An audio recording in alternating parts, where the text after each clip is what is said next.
Well, welcome to the September R&R session.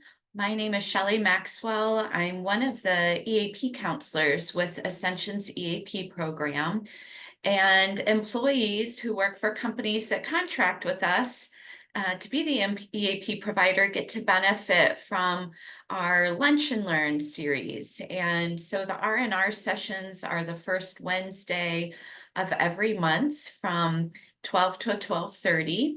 There's going to be exception in November, but for today, in the October session, and then we also have other lunch and learns on, I think it's the second Wednesday of every other month, and it's good to check our website for more information about that. But we do send out reminders to the companies, so hopefully you get some notification about our upcoming sessions. One of the roles that I have is I'm the counselor in the Oshkosh location. We have locations throughout the state, and I provide in-person counseling as well as virtual, and my colleagues do as well. And it is counseling that is free and confidential for employees. And so we're glad you're here today. The R&R sessions have fallen into a nice format in the last couple of years, where I open up with some like a reflection, guided imagery, and then we gradually move through different ways of relaxing. So using our breath, becoming more aware of our bodies, doing some chair yoga or stretching, and then closing with a poem that wraps up, brings closure to this half hour. And we are recording this, so you can find previous R&R sessions on our YouTube channel by searching Ascension Wisconsin EAP. You'll find all our previous Lunch and Learns, including a playlist of all the R&Rs. So with that, I welcome you again, and let's get started. So I've been thinking a lot about how pain, what it does to our bodies, right? So last month we talked about pain and the anticipation of pain. So a lot of times we're creating pain before the pain even starts. And then we extend that pain thinking about how bad it was. And so we've been working on how do we start to contain that pain where we're not in it so heavily mentally and then emotionally, and then maybe, well, yes, and physically, because of all that cortisol that gets produced in our system when we're anticipating or reflecting on it. So another add-on to that is thinking about pain, but it's a different kind of pain. It's threat. When we are anticipating threat. And I call these threats crocodiles, and I'll explain a little bit here. And I was a bit alarmed when I was on Pixabay for images to find this image. So if you take a look, right, we're somewhere, I'm guessing in Africa or Asia. Gosh, those are African elephants, not Asian, I believe. And they're at the watering hole. But how many of us have seen this where in the watering hole there are these crocodiles? And I cannot figure out if this crocodile is photoshopped or if it is truly that massive. I believe it's massive. I know they're huge in the Nile, but this one blows me away. I mean, just looking at the size of his eyes, his head is massive compared to these elephants. And so we might even notice a physical reaction just by looking at this image, right? What does it take for these elephants to come to the watering hole every evening and drink, basic needs in the midst of this threat? And I'm guessing they've seen the crocodiles attack other animals, right? How do they still come and drink? And they don't even look that distressed right now, right? And so what does that mean for us? especially when it's not like threat is a figment of the imagination unless we've watched the movie It or some other scary thing.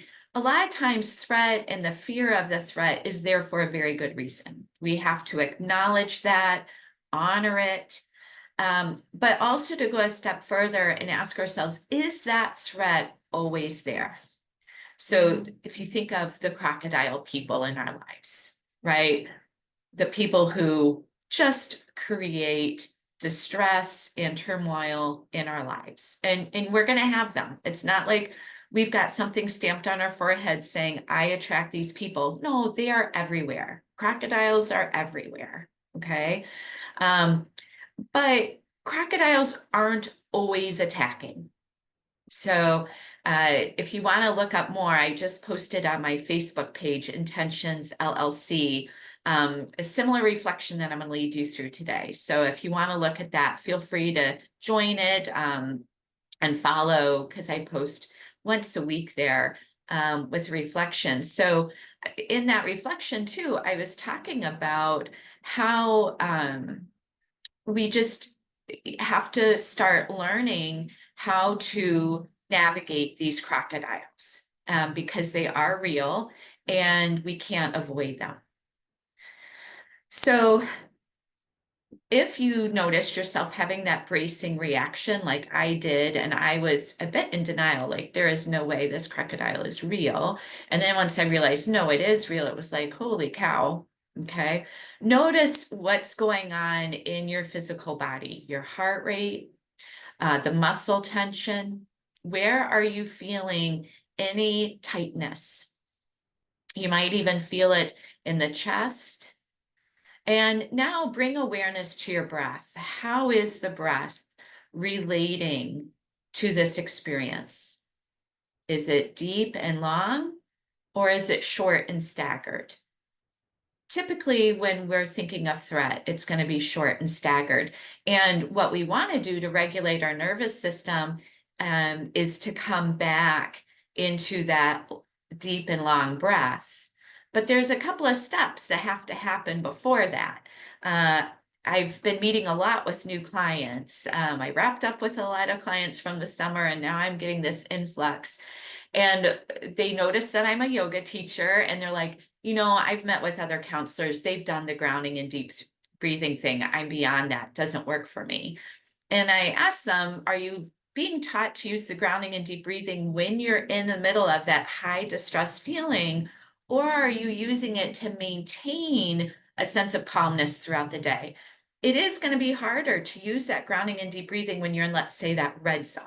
Okay, so if you picture green, yellow, red, grounding and deep breathing isn't going to do much, okay, in that.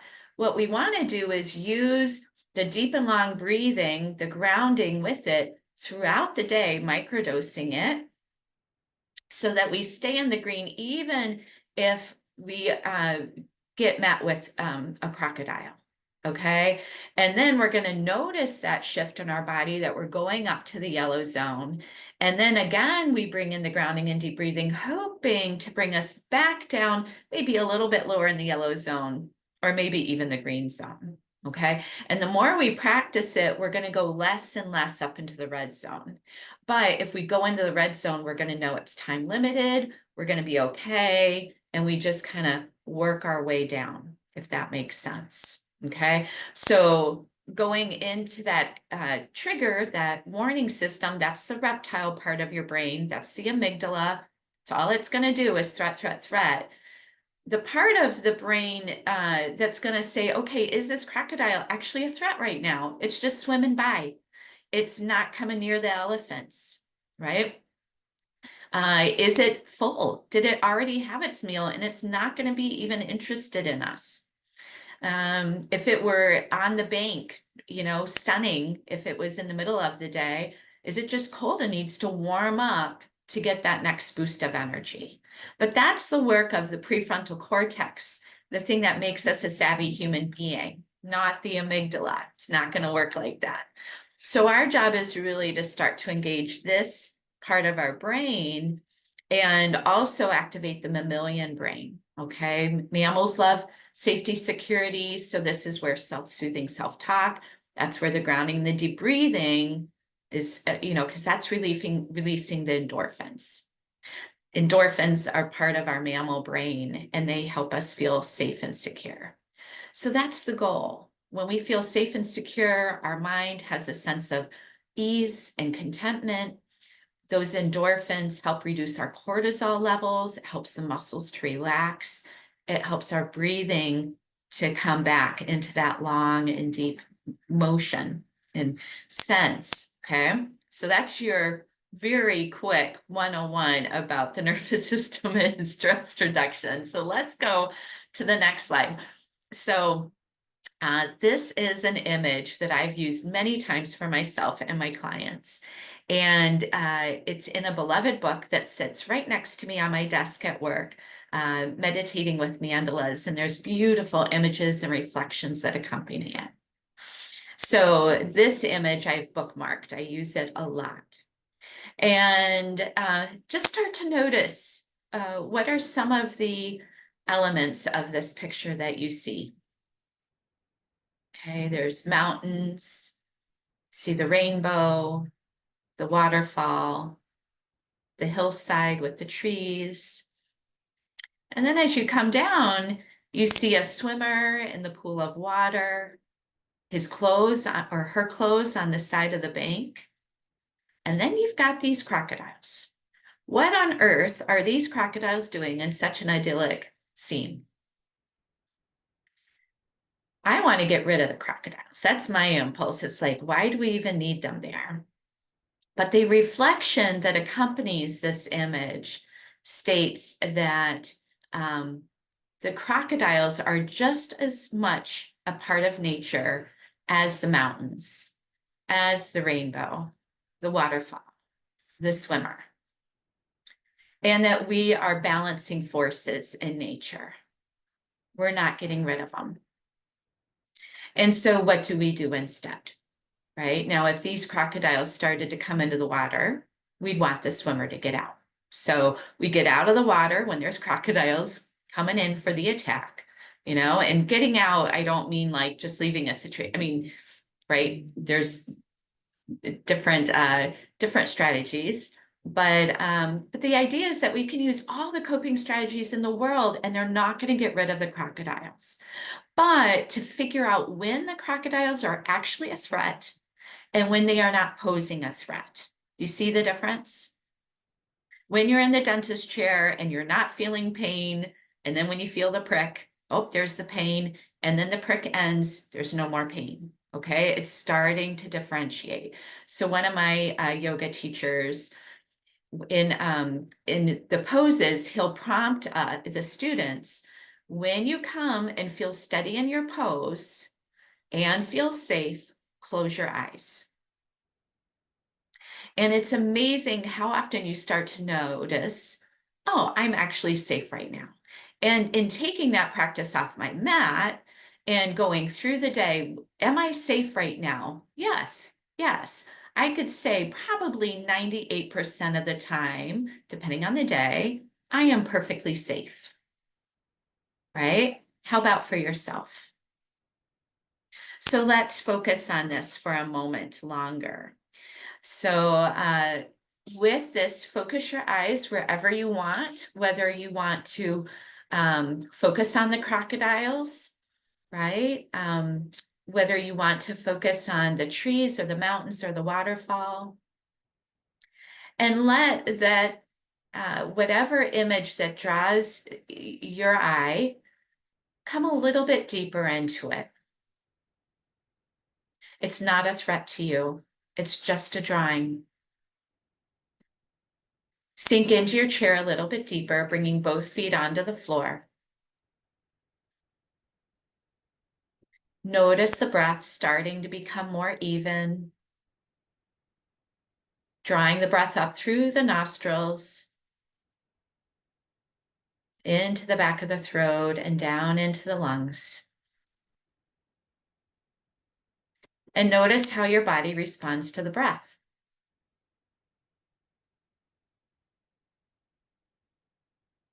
Your ribs, your belly,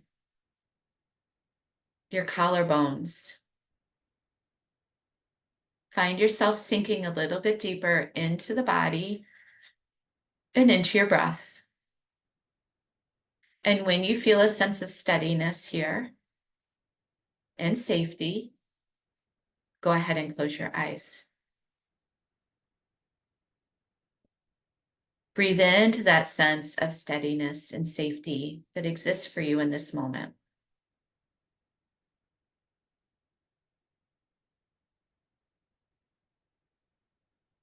Relish in the fact that you have nothing else to do right now. This is your time and your space. And even if there's things to do when this ends, it's not here right now. What do you notice in your body as you start to soften into the stillness and soften into the safety of this moment?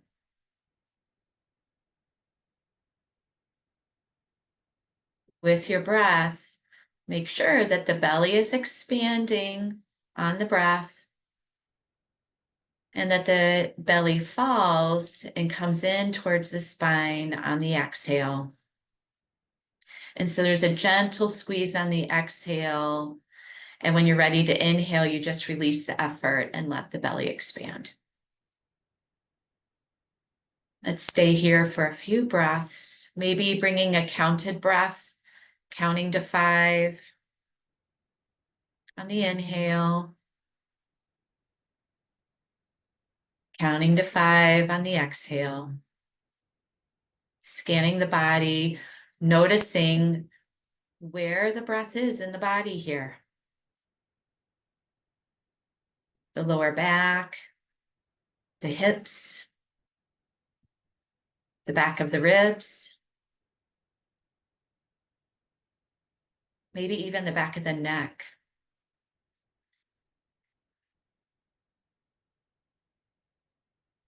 Can you soften the mind a little bit more and just let it slink to the back of your skull? And imagine space being created in your skull, a space where light and lightness exist and expand.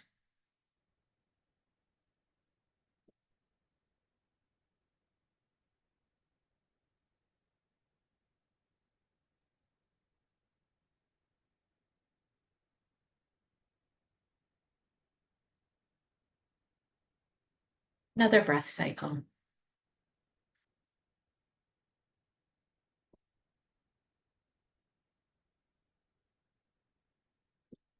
And we're going to transition into some more of our work with the body.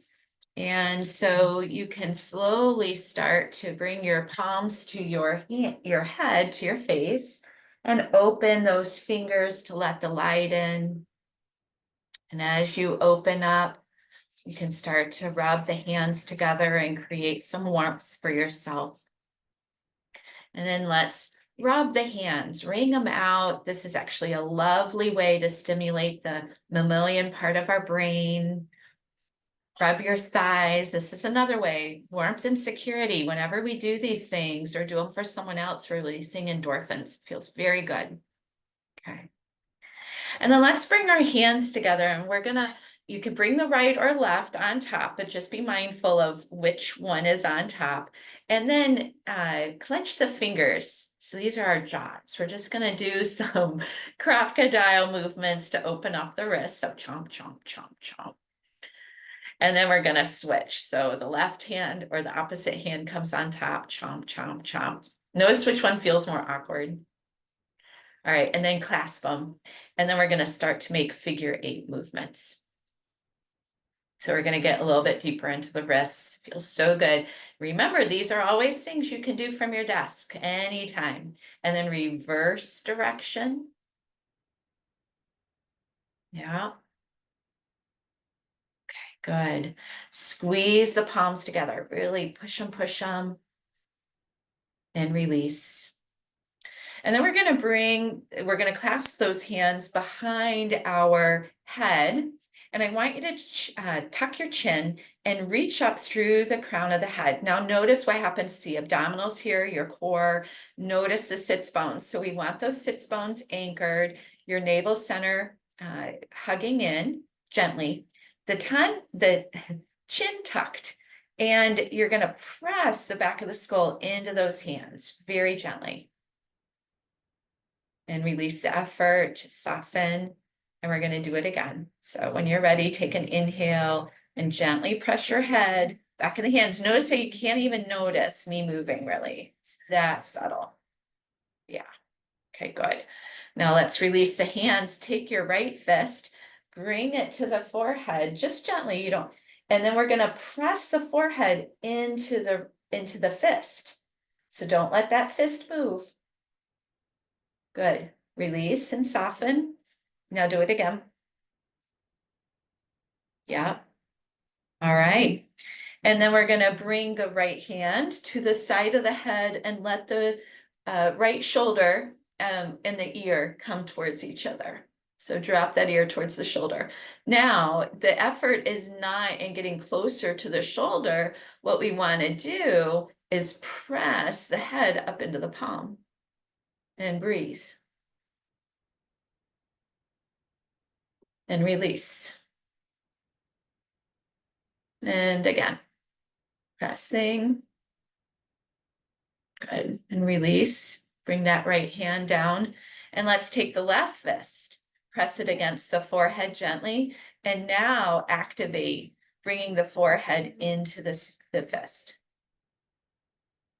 Notice how I'm using the thumb and the pointer finger side of my wrist, not the fingers. The knuckles would be owie. Release and soften. And do it again. Good. Now bring that left hand and bring it to the right side of the face and drop the ear towards the shoulder. On your next inhale, press the head into the palm and breathe. Release and soften. And then on your next inhale, press again. Good. Soften, release the left hand, clasp those hands behind the head. Once more, tuck the chin, root through the sits bones, pull up through the crown of the head and press the back of the neck, the back of the head into those hands. Good. And then lengthen. Let's open the arms and come into those crocodile arms. We're just going to chomp, chomp, chomp, chomp, flip, chomp, chomp, chomp, chomp. And now bring the hands to the shoulders and rotate. Good. Reverse direction. Bring the elbows towards each other. Open the space between the shoulder blades. Maybe tuck that chin, hug the navel center in, and curl up a bit. And now inhale, sweep those elbows up and back. And now squeeze between the shoulder blades. Release all that upper back tension. And come back to your center point. Bring the feet onto the floor if they moved a bit. And you might scoot a little bit towards the top. And I want you to walk the feet over to the left. And yeah, you're gonna have to come forward. Bring the feet over to the left, so they're kind of by each other, and drop the knees over to the right. So we're coming into a form of a twist. Sweep that right arm up and over, and we're gonna open up this side body. So I'm actually leaning back a little bit just to get some length through this right side body. You're gonna feel it from the hips all the way up through the elbow, maybe even the wrist and the fingers. Feel free to move them. You're opening up space through the ribs, through the obliques. You can close your eyes when you feel a sense of steadiness and safety. Relax the feet, relax the jaw. And then come back to center. Walk the feet over to the right. Drop the knees to the left and open that left side body. Bring the arm up and over. But. No.